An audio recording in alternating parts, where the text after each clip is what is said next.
ትልቁ የችግሮች ሁሉ ምንጭ ከአላህ Subhanahu Wa Ta'ala መጽሐፍ ከቁርአን የመራቃችን ቁርአንን ችላ የማለታችን ውጤት ነው።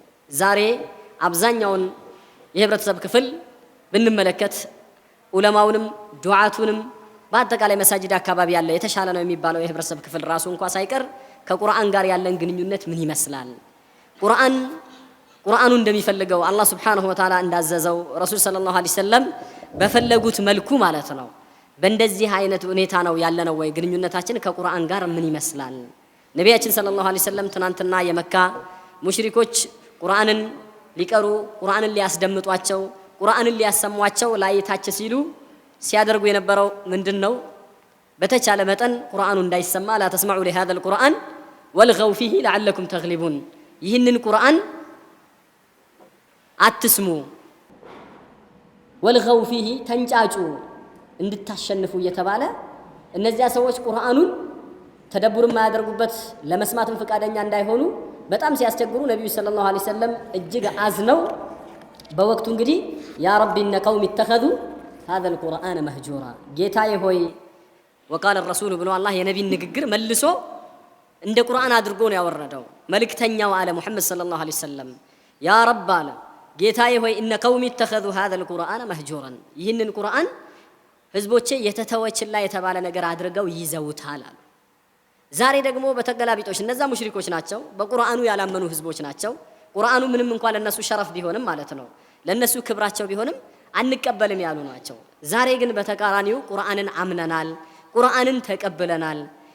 ቁርአን ዱስቱራችን ነው፣ ቁርአን የህይወታችን መመሪያ ነው፣ ቁርአን መሰረታዊ የሆነ የኛ መመሪያችን ነው የሚሉ ሰዎች ማለት ነው። ዛሬ ከቁርአን ጋር ያለንን ግንኙነት ስንመለከት ከቁርአን ይልቅ አብዛኞቻችን የምንገልጠው የምናነበው ሌሎችን ነገሮች ነው። ቁርአንን አይደለም የምናዳምጠው፣ ቁርአንን አይደለም የምናነበው። ስለ ቁርአን ያለንን ነገር ስንመለከት በጣም የራቀ ነው። ድሮ ተፍሲር አለ፣ ሙፈሲሮች ቁርአን እንትን ይላሉ ሲባል እኔ የማስታውሰው የዛሬ 20 ምናምን አካባቢ ዓመት በጣም ወጣቱ ለቁርአን ተፍሲር ለመስማት የቁርአንን መልእክት ለማድመጥ የነበረው ተነሳሽነት ሞራሉ በጣም ሰማይ ነበረ። በቁርአን የታነጸ ደስ የሚል የሆነ በተለይ ጥሩ ሙፈሲር ካገኘ እንደነ ሼክ ሰይድ አህመድ ሙስጠፋ ሐፊዘሁላህ መሰል ሰዎችን ሲያገኝ ቁርአንን ለማድመጥ ጉጉቱን እናስታውስ ነበረ፣ ምን ያህል ርብርብ እንደነበር ማለት ነው። ዛሬ ግን እንጃ አብዛኛው ሰው ቁርአን ጋር ያለው ግንኙነት ስንመለከት በጣም ዜሮ ነው። ቁርአንን ሐጅር አድርጎታል፣ ቁርአንን ትቶታል ማለት ይቻላል። አብዛኛው ሰው ፊክሽን ሊያነብ ይችላል። ምናልባት አሁን ያለው አዲሱ ጄኔሬሽን የፖለቲከኛ ሆኖ ሊሆን ይችላል። በአብዛኛው የፖለቲካ ወሬ በአብዛኛው ፌስቡክ ላይ ምናምን ምን ተከሰተ አገራችን ላይ ምን ሆነ እንትና ምን አለ አብይ ምን አለ ጂኒ ፉላን ምን አለ ምናምን እንጂ አላህ ምን አለ ረሱል ምን አሉ ከሚለው ይልቅ በአብዛኛው የሚስበውና ተራማጅም የሆነ የሚመስለው በጣም ከፍ ያለ የሚመስለው እነዛ ሰው ሰራሽ ንግግሮች የሰዎች ንግግር ሰዎች የጻፏቸው ሰው ሰራሽ መጽሐፎች ላይ ሲያተኩር እንደ ትልቅነት ተደርጎ የሚወሰድበት ማለት ነው። አታንብቡ አይደለም በጎን ለጠቅላላ ዕውቀት በአካባቢያችን ምን ይሰራል ዋቂዓችን ምን ይመስላል ይሄንን ልታውቅ ትችላለህ። ግን ለይለን ወነሃራ ጧትም ማታም ከእንቅልፉ ሲነቃም ሲተኛም ሲነሳም ወይ ዋትስአፕ ሲኮረኩር ታገኘዋለህ፣ ወይ ቴሌግራም ይኮረኩራል፣ ወይ ፌስቡክ ላይ ነው የሚጣደው፣ ወይም ደግሞ በየጊዜው የሚወጡ መጽሐፎች እንዳሸን ይፈላሉ በየሰዓቱ ማለት ነው። ከኛ ካለን ከጊዜ አንፃር የመጽሐፎቹን አበዛዝ ምናልባትም እድሜያችን ላይ እጥፍ እድሜ ቢሰጠንም አንብበን ምንጨርሳቸው አይመስለኝም። ሰዎች በየጊዜው መጽሐፎችን በየጊዜው ሐሳቦችን ያመርታሉ። አላ ኩሊ ሐል ትልቁ የሚገርመው ቁርአን ሐጅር እንዳይደረግ ሰዎች ከቁርአን እንዳይርቁ ዑመር ኢብኑ አልኸጣብ ረዲየላሁ ዐንሁ በአንድ ወቅት ላይ የነብዩ ሰለላሁ ዐለይሂ ወሰለም ሐዲስ በርካታ ሱሐቦች እየሞቱ ነው። ሐዲሶቹ በየቦታው ተበታትነዋል። ይሄ እነዚህ ሐዲሶች ተሰብስበው በአንድ ጥራዝ ቢጻፉ ቢሰበሰቡ የሚል ሐሳብ ዑመር ብልጭ አለላቸውና ሱሐቦችን ሰብስበው አማካሪዎቻቸውን የነብዩ ሰለላሁ ዐለይሂ ወሰለምን ሐዲስ ብንጽፈው ምን ይመስላችኋል አሏቸው። ሰዎቹ ጥሩ ነው ያ አሚረል ሙእሚኒን እያሉ ሐሳቡን ደገፉት። ዑመር استخاره واستشاره مده شهر ለአንድ ወር ያህል استخاره እየሰገዱ ይሄ ሐዲስ ይጻፍ አይጻፍ ሐዲሶቹ ተሰብስበው ልክ እንደ ቁርአኑ ማለት ነው። የቁርአንን ሐሳብ ያፈለቁት ዑመር ናቸው። በነገራችን ላይ ነቢያችን ከሞቱ በኋላ ቁራዎች በርካታ ቁራዎች የማማ ላይ ከነ ሙሰይሊመቱል ከዛብ ጋር በተደረገው ውጊያ ብዙ ህፋዞች ሲሞቱ ይሄ ቁርአን በአብዛኛው في صدور الرجال ነው ያለው በሰዎች ቀልብ ውስጥ ደረት ውስጥ ነው ያለው ለምን ወደ ጽሁፍ አይወርድም የሚል ሐሳብ ያፈለቁት ዑመር ናቸው። አቡበክር ነቢ ያልሰሩትን እንዴት ሰራለው እያሉ እንደማንገራገር ብሎ በኋላ የዑመርን ቀልብ የከፈተው ጌታ ለአቡበክር ስዲቅም ልባቸውን ከፈተ። ከዛ በኋላ እነ ዘይድ ኢብኑ ሳቢትን ሌሎችንም ሱሐቦችን ጨምሮ ቁርአኑ ከየብራናው ላይ ከአጥንት ላይ ድንጋይ ላይ የተለያዩ ነገሮች ላይ ተጻፈው በሰዎች ቀልብ የታፈዘው ሁሉም ተሰብስቦ ቅርጽ እንዲይዝና በትክክል ከላይ በሙስሐፍ መልኩ እንዲጻፍ የተደረገው አያም አቡበክር ስዲቅ ረዲየላሁ ዐንሁ ነው። ከዛ በኋላ ቁርአኑ እንግዲህ በእንዲህ አይነት መልኩ እየሄደ ዑመር ሐዲሱንም እንደዚህ አስበው ነበር። ኋላ የብዙ ሰዎችን ድጋፍ አግኝተው ነገር ግን ኋላ ምን አሉ? እኔ አሉ ሐዲሱ አለመጻፉ ታየኛል ባይጻፍ ይሻላል لاني تذكرت اقواما كتبوا كتابا بايديهم ثم انكبوا عليه وتركوا كتاب الله وراء ظهورهم አሉ። ሰዎች ራሳቸው የጻፉት መጽሐፍ ላይ የተደፍተው በዛ ላይ መሽጉል ይሆኑና የአላህን ኪታብ ከጀርባቸው የጣሉ አላህ ያወረዳቸውን ኪታቦች የረሱ ያለፉ ህዝቦች ታሪክ ትዛለኝና ሰዎች ይሄ ሐዲስ ቢጻፍ ሐዲስ በመቅራት ይጠመዱና ቁርአኑን ይተውታል ብዬ ስለፈራው ቢቀር ይሻላል ብለው ዑመር ተውት። ስለምን ሲባል ነው? ሐዲስ እንግዲህ ከቁርአን መሽጉል ያደርጋል ተብሎ ማለት ነው። በሐዲስ ደረጃ ዛሬ እኛን መሽጉል የሚያደርገን ምንድነው? ሐዲስ ነው። በየጊዜው ሰዎች የተለያየ ነገር በጻፉ ቁጥር የሰዎች መጽሐፎች ታያላችሁ። በየጊዜው ኪታብ ይታተማል አይደል? ሁሉም ይጽፋል። በአሁኑ ሰዓት ከአንባቢ ይልቅ ጸሐፊ የበዛበት ሰዓት ይመስለኛል። ምናልባትም ብዙ ሰዎች ትላንት ያነቡ የነበሩ ሰዎች ሁሉ ዛሬ መጽሐፍ አሳትመዋል ወይም ጽፈዋል ማለት ይቻላል። ይሄን ሁሉ ማዳረስ በጣም صعب ነው።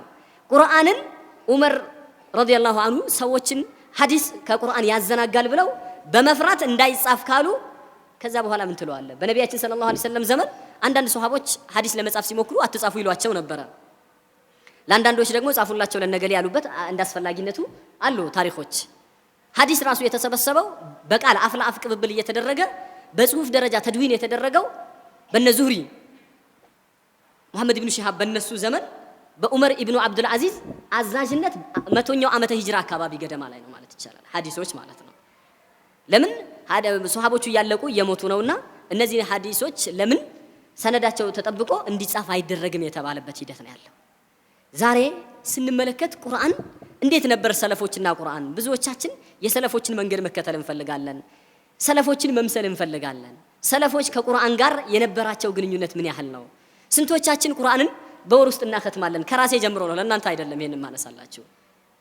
ብዙዎቻችን ሐታ ዱዓቶች መሻይኾች የሚባሉት እንኳን በአብዛኛው ረጅሙን ሰዓት የሚያሳልፉት ከቁርአን ሳይሆን ምናልባት የመስጂድ ኢማሞች ከሆኑ መሐፈዝ ስላለባቸው ሰውን ለማሰገድም ከስራ ዘርፋቸው ጋር ተያያዥነት ሆኖ ሊሐፍዙት ይችሉ ይሆናል። አብዛኛው ግን ዑለማ የምትለው እንኳን ወይ ኩቱብ الحديث ነው ሲያነሳ የምታየው፣ ወይም ፊቅህ መጽሐፎችን ሲያነሳ ነው፣ ወይ ሙስጠላል ሐዲስ ነው፣ ወይ ሲራ ሲያነሳ ነው፣ ወይ የነህው ወይ የሶርፍ እንደዚህ አለቶችን ከዚህ ጋር ተያያዥነት ያላቸው መጽሐፎች ላይ ረጅም ሰዓት ስናሳልፍ ነው የምንውለው። ነብዩ ሰለላሁ ዐለይሂ ወሰለም ግን ከቁርአን መሽጉል የሚያደርግ ማንኛውንም ነገር አይፈልጉም ነበር።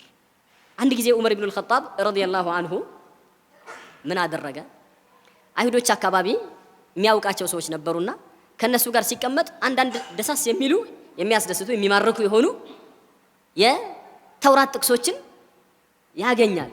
መጻፍ ይችል ስለነበር ዑመር ወህይ ከሚጽፉ ሱሐቦች አንዱ ነበር። በነገራችን ላይ አራቱ ኸሊፋዎች ወህይ ይጽፉላቸው ነበር ለነብዩ ሰለላሁ ዐለይሂ ወሰለም ጻፉ ሲሉ ዑመር ደስ ብሏቸው የተውራት የተወሰኑ ጥቅሶችን ከትበው መጡና ለነቢያችን ሰለላሁ ዐለይሂ ወሰለም ያ ረሱላህ አኸዝቱ ባዕደል አያት ሚን ተውራት እንደዚህ ከተውራት ላይ አንዳንድ ደስ ያሉኝ ጥቅሶችን ስላገኘው ለአንብብሎት ወይ ሲሏቸው ጊዜ የነብዩ ሰለላሁ ዐለይሂ ወሰለም ፊት ልውጥውጥ አለ፣ ተቀያየረ፣ ተቆጡ። ነብዩ ሰለላሁ ዐለይሂ ወሰለም በጣም ነው የከፋቸው። ከዛ ዝም ብለው ዞር አሉና ዑመርን ችላ አሉት። በኋላ ሌላኛው ሱሐቢ ምን አለ? እዛው በአቅራቢያ የነበረ ነቢን እኮ አስቆጣቸው፣ ነቢያችን ይህን ተግባርህን እንዳልወደዱልህ አታቅም አሉት አለው ያኛው ሱሐባ ለዑመር። ዑመር ያኔ ተንበርክከው ነቢያችን ጋር መጥቶ ረዲና ቢላሂ ረበን ወቢልኢስላሚ ዲነን ወቢሙሐመድን ሰለላሁ ዐለይሂ ወሰለም ነብያ የአላህን አምላክነት የኢስላምን ሃይማኖትነት የሙሐመድን ሰለላሁ ዐለይሂ ወሰለም መልእክተኝነት ተቀበለናል። ያ ረሱላህ ካሁን በኋላ አጥፍቻለሁ በዚህ ብቃቃለሁ ብሎ ሲል ፈሱሪየ አን ወጅሂ ረሱልላህ ሰለላሁ ዐለይሂ ወሰለም ነቢያችን ፊታቸው ትንሽ ከፈት አለ፣ አስቆጥቷቸው ነበረ። ከዛ ምንድነው ያሉት? እንኳንስ ይሄ ተውራት የተበረዘ የተከለሰው ቀርቶ ለው ካነ አኺ ሙሳ ሐየን ማ ወሲዐሁ ኢላ ኢትባኢን ያሉት። እንኳን ተውራቱ ጥቅሶቹ አይደሉም ወንድሜ ሙሳ በህይወት ቢኖር ኖሮ ተውራቱ ሳይበረዝ ሳይከለስ ኦሪጂናሉ ማለት ነው እንዳለ ሆኖ ሙሳ በዚህ ዘመን እኔን ከመከተል ውጪ ሌላ አማራጭ አይኖረውም ነበር አሉ። ተቆጥተው ነው። ሌሎችም ሱሐቦች ሲያመጡ አሙተሐዊኩነ ከማ ተሐወከትል የሁዱ ወነሳራ አሉ።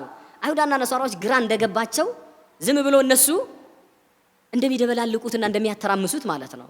እንደዚያ ናችሁ ወይ እናንተ ብለው ነቢያችን ሰለላሁ ዐለይሂ ወሰለም አለም አቲኩም ቢሃ በይዳእ ነቅያ እኔ እዛ ተውራት ላይ ሌሎች እንጂል ላይ ሌሎች መጽሐፎች ላይ ያለውን ነገር ያማረና የተሟላ ሲሆን ይዤላችሁ አልመጣሁኝም ወይ እናንተ ምንድነው የምትፈልጉት ብለው ማለት ነው ሱሐቦችን እስከ መቆጣት ድረስ ነው የደረሱት። ሌሎች መጽሐፎች ብታነባቸው ምናልባት አካዳሚክ የሆኑ መጽሐፎች አንድ ነገር ነው የሆነ ዱንያዊ ህይወትን ልታሻሽልበት የሆነ ነገር ልትለወጥበት የምትችል ስራ አሰራር ጥበብን ምናምን የምታውቅበት ሊሆን ይችላል። ከዚያ በተረፈ ግን ቁርአንን የሚያስጥል ማለት ነው ለዱንያም ለአኺራም በማይጠቅም ነገር ሰዎች እንዴት መሽጉል እንደሆኑ ነብዩ ሰለላሁ ዐለይሂ ወሰለም የፈለጉት ጂሉል ቁርአን الفريد ነው። በቃ በቁርአን ላይ የተጠመደ ሙሉ ሐሳቡን ትኩረቱን ቁርአን ላይ ያደረገ ትውልድ መፍጠር ነበር ነብዩ። ከቁርአን ውጪ ሐዲሱ ቁርአኑን ለማብራራት ያንን ለመግለጽ ነው ዋናው ዓላማው የተፈለገው። ወአንዘልና ኢለይከ الذكر لتبين للناس ما نزل إليهم ولعلهم يتفكرون ብሎ ነው አላህ ያስቀመጠው። ቁርአኑን ባንተ ላይ ያወረድነው እነሱ ላይ የተወረደውን እንድታብራራላቸው ነው ብሎ አላህ Subhanahu Wa Ta'ala አስቀምጧል።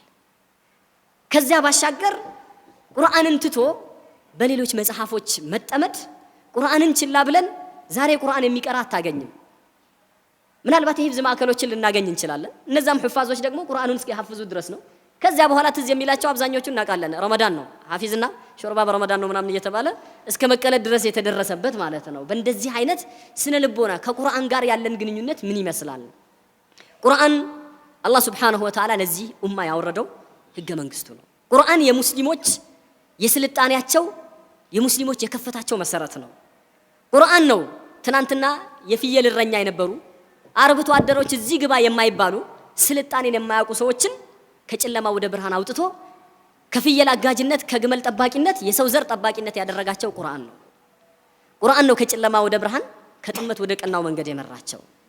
ቁርአን በየትኛውም ዘመን በየትኛውም ጊዜ ለሚኖሩ ህዝቦች አላህ Subhanahu Wa Ta'ala ፊትና ውስጥ ሲገቡ መውጫ መንገድ ያደረገላቸው እሱ ነው።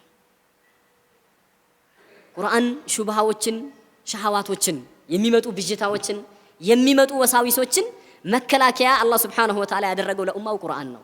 ቁርአንን ትቶ ከፍታ ቁርአንን ትቶ መጅድ አገኛለሁ ብሎ ልዕልናን አገኛለሁ ኡማውን ከፍ አደርገዋለሁ ብሎ ማሰብ ዘበት ነው። አንተ ኡማውን በድራማ ኡማውን በቲያትር ኡማውን ዝም ብሎ በፌስቡክ ወሬና በመናምን እለውጠዋለሁ ብለህ አታስብ። በመጀመሪያ ደረጃ ኡማውን ወደ ቁርአን እንዴት ነው የሚመጣው? ትናንትና እነዛን ሱሐቦችን ትልቅ ያደረጋቸው ሱሐቦች ከቁርአን ጋር እንዴት ነበር አላቃቸው? ግንኙነታቸው ምን ይመስል ነበር? ቁርአን እኮ አላህ Subhanahu Wa Ta'ala ስለ ራሱ ሲገልጽ ምንድነው ያለው? አላሁ ነዘለ አህሰነል ሐዲስ አላህ ከንግግሮች ሁሉ እጅግ ያማረን ንግግር አወረደ። ኪታበን ሙተሻቢሃን አለ እርስ በርሱ የሚመሳሰል የሆነ መጽሐፍ መሳኔ የሚደጋገም ተቅሸዒሩ ሚንሁ ጁሉዱ الذين يخشون ربهم እነዚያ ጌታቸውን የሚፈሩ ሰዎች ሲሰሙት ሰውነታቸው የሚሸማቀቅ ማለት ነው። ቆዳዎቻቸው ሁሉ የሚሸማቀቁ በጣም የሚያስጨንቅ መጽሐፍ ثم تلين جلودهم وقلوبهم الى ذكر الله ከዚያ በኋላ ልቦቻቸውና አካላቸውና ልባቸው አላህን Subhanahu Wa Ta'ala ለመታዘዝ የሚያለሰልስ የሆነን መጽሐፍ አላህ Subhanahu Wa Ta'ala አወረደ ነው የሚለው። ذلك هدى الله يهدي به من يشاء ይሄ የአላህ Subhanahu Wa Ta'ala መምሪያ ነው። ከባሮቹ የሚፈልጋቸውን ሰዎች መርጦ አላህ Subhanahu Wa Ta'ala ይመራበታል። ومن يضلل الله فما له من هاد ብሎ ነው አላህ Subhanahu Wa Ta'ala ቁርአን ላይ ያስቀመጠው። እዚህ ቦታ ላይ እኔ የምፈልገው እንደው ሰለፎችና እኛ ሰዓቱ አጭር ነው ብያቸዋለሁ። ይሄ ምናልባት ያስኩት ርዕስ አላህ ካለ በሌላ ጊዜ በሰፊው እመጣበታለሁኝ አላህ ብሎ ሌላ ጊዜ። ምክንያቱም ኡስታዝም አለ እኔም ደግሞ ሌላ ፕሮግራም አለኝ የቀብር ፕሮግራምና ራቅ ያለ ቦታ ልሄድ ስለሆነ ነው። አህም ሸይ ከቁርአን ጋር ያለን ግንኙነት ምን ይመስላል? ራሳችንን ፈትሸናል ወይ? ቁርአን ወላሂ በረመዳን እና ካልሆነ በስተቀር ከረመዳን ውጪ በወር አንድ ጊዜ የምናከትም ሰዎች ስንቶች ነን? ቁርአንን ማዕናውን ተረድተን ማለት ነው። አላህ ቁርአንን በተመለከተ እኮ ቁርአንን 5 እርከን አስቀምጦለታል አላህ Subhanahu Wa Ta'ala። ይሄ መራቲቡ አኽዚል ቁርአን الكريم ቁርአንን ለመማር ለመረዳት አላህ Subhanahu Wa Ta'ala ያስቀመጣቸው መርሐላዎች አሉ። እስቲ እኛ የትኛው ላይ ነን ብለን ራሳችንን እንድንፈተሽ። ቁርአንን ማዕናውን ተረድተነዋል ወይ?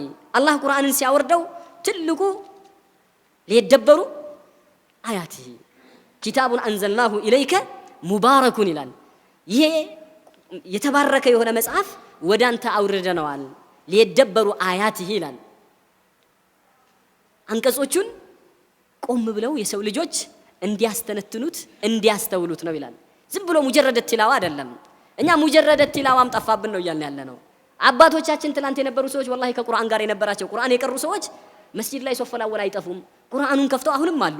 ረጅም ሰዓት የመቅራት ልምድ ያላቸው ከቁርአን ጋር ትርፍ ሰዓት ሲያገኙ መንቀራ ሐርፈን የሚለውን ይዘው ማለት ነው። አንድ ሐርፍ የቀራ ፈለሁ ቢሃ 10 ሐሰና 10 ሐሰና አለው የተባለውን ይዘው ይህን እናገኝበታለን ቁርአን ሀያታችን ነው ብለው በሳምንት ውስጥ የሚያختሙ አባቶች ወላጆች በየመስጂዱ እንዳሉ እናውቃለን።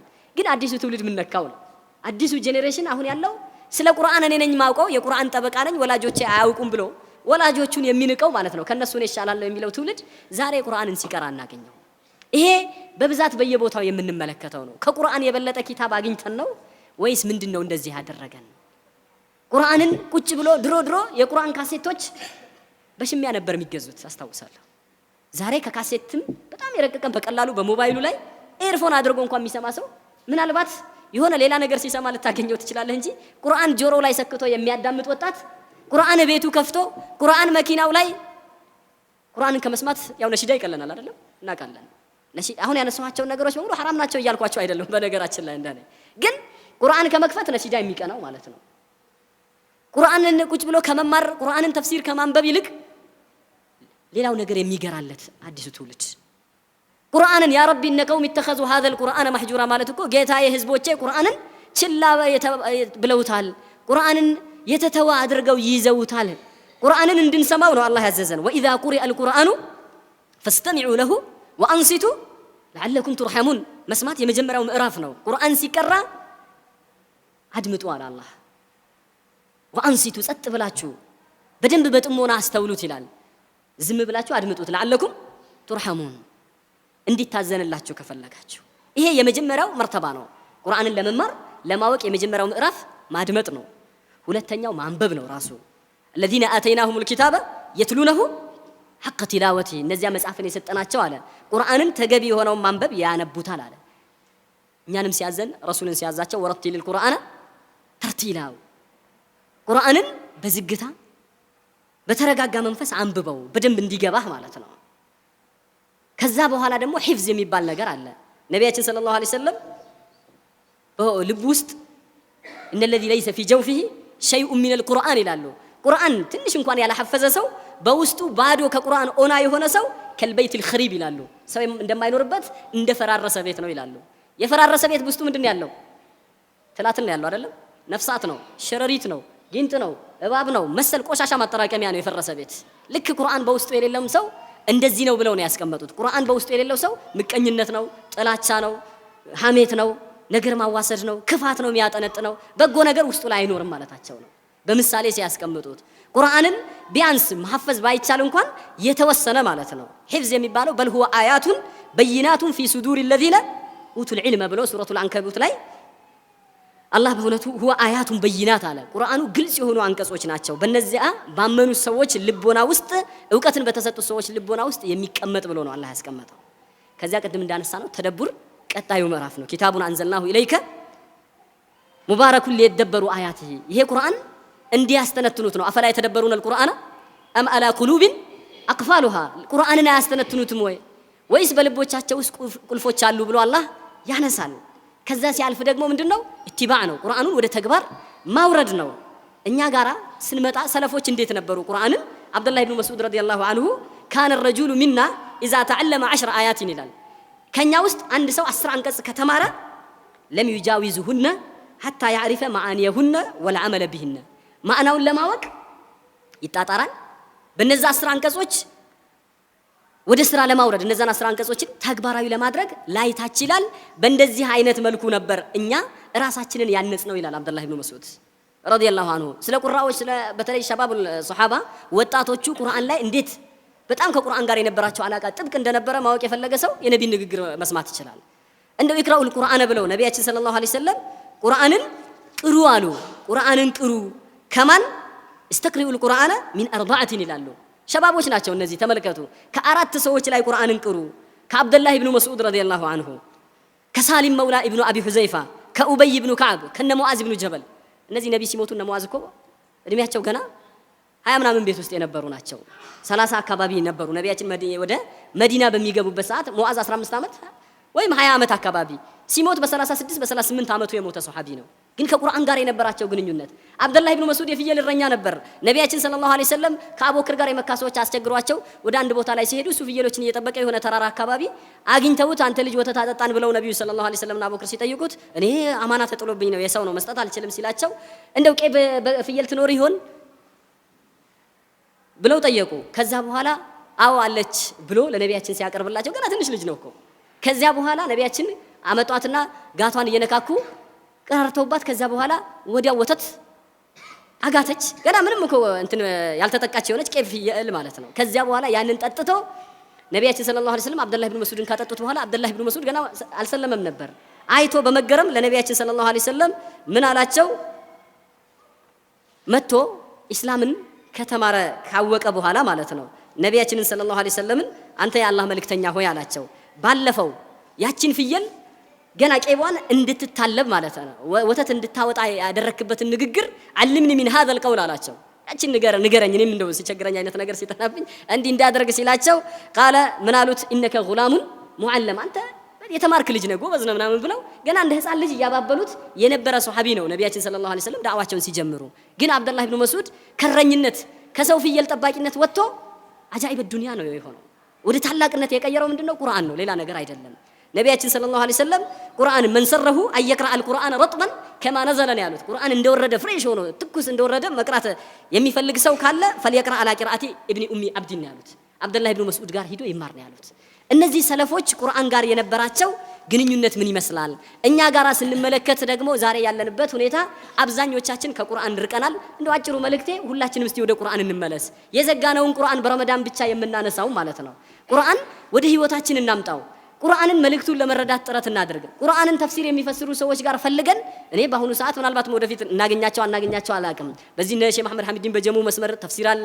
በዚህ በኩል እነ ሼክ ሰይድ አህመድ ሙስጠፋና አፍንጮ በር ቤተል አካባቢ ልታገኝ ይችላል። ከዛም ሌሎች ዑለማዎች በየቦታው ኡስታዝ ሐሚድ ሙሳም እንግዲህ ወጣቱ በዘመኑ ቋንቋ ሊገባው በሚችል አገላለጽ የሚያብራሩ እንዲህ አይነት ሰዎች ጋር ሆነ ኢማንህን ካልጀደድክ የቁርአን ፍቅርህን ውስጥ ላይ እንዲፈጠር ካላደረክ መቼ ነው ቁርአንን የምንቀራው ማለት ነው? ቁርአንን መቼ ነው የምናነበው? እነ ፌስቡካችንን ሌሎቹን ነገሮች በጣም ትንሽ ሰዓት ሰጥተን ቢያንስ በቀን የተወሰነ ፐርሰንት ለቁርአን የምንቀራበት ጊዜ ልንሰጥ ይገባል። ከቁርአን ርቀናል፣ የእውነትም ቁርአንን ትተነዋልና ወደ ቁርአን እንመለስ። መውጫችን መዳኛችን ቁርአን ነውና ቁርአንን የተወ ትውልድ ወላሂ የፈለገውን ያህል ቢለፋ እስልምናን እخدማለሁ ቢል ከጠላት መዳፍ ከጠላት ጫማ ሊወጣ አይችልም። ይሄ ሐቂቃውን ተረዱት።